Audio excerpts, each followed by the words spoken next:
But let me start with the first and maybe the easier one. Frank, given where you are today as a celebrated billionaire, a self-made entrepreneur, someone who's employed hundreds of thousands of people, has impacted countless industries around the world, do you feel your purpose today is different from what it was when you first started Magna?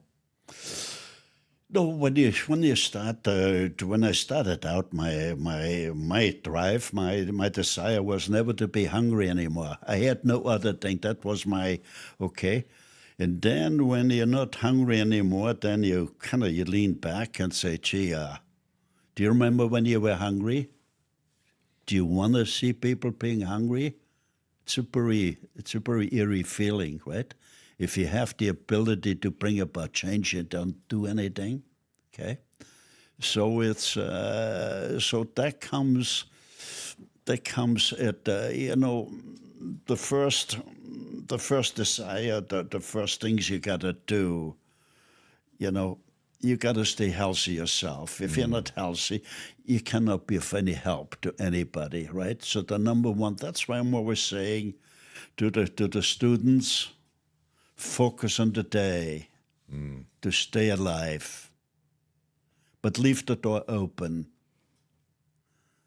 and follow your dreams I love that. and be guided by your conscience. So that is really you gotta stay alive. You gotta if you be hungry, if you cannot help anybody, and the more money, so the more thing of greater help you could be, right?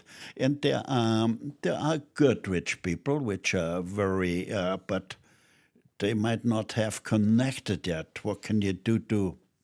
It's like the old saying is, if you give people a fish, you feed them for a day, but teach them how to fish, you feed them for life, right?